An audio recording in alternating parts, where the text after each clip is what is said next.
ইসলামপুরে জাতীয় বিপ্লব ও সংহতি দিবস পালিত। নেতৃত্বে সাবেক এমপি আলহাজ সুলতান মাহমুদ বাবু। জামালপুরের ইসলামপুরে জাতীয় বিপ্লব ও সংহতি দিবস উপলক্ষে শোভাযাত্রা ও আলোচনা সভা অনুষ্ঠিত হয়েছে। শনিবার উপজেলা বিএনপির উদ্যোগে দলীয় কার্যালয় প্রাঙ্গণ থেকে একটি বর্ণাঢ্য শোভাযাত্রা বের করা হয়। শোভাযাত্রাটি শহরের প্রধান সড়ক প্রদক্ষিণ করে থানা মোড় বটতলা চত্বরে পথসভায় মিলিত হয়। অনুষ্ঠানে সভাপতিত্ব করেন উপজেলা বিএনপির সহসভাপতি মিজানুর রহমান খান শাহীন। প্রধান অতিথি ছিলেন সাবেক সংসদ সদস্য, উপজেলা বিএনপির সভাপতি ও কেন্দ্রীয় কার্যনির্বাহী কমিটির সদস্য আলহাজ সুলতান মাহমুদ বাবু।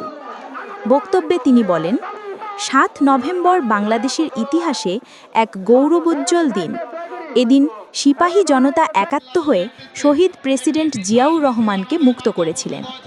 আজও আমরা সেই চেতনায় উজ্জীবিত হয়ে দেশনেত্রী বেগম খালেদা জিয়া ও ভারপ্রাপ্ত চেয়ারম্যান তারেক রহমানের নেতৃত্বে গণতন্ত্র পুনরুদ্ধারে সংগ্রাম করছি।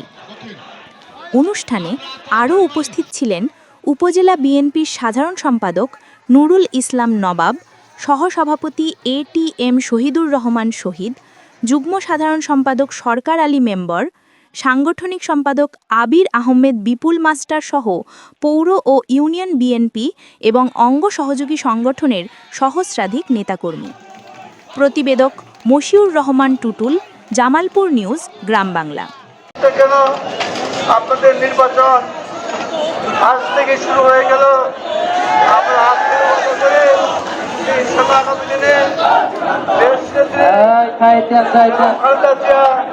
এবং তারেক রহমান সাথে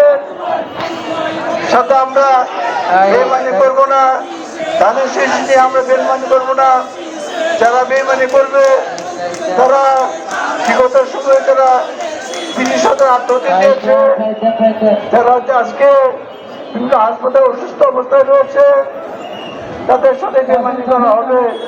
তাই মনে করি তাদের আত্মাকে আমাদের শ্রদ্ধা জানিয়ে দেশ নেত্রীর এবং আমাদের শ্রদ্ধেয় নেতা তারেক রহমান সাহেবের প্রতি শ্রদ্ধা জানিয়ে আপনাদের নির্বাচনের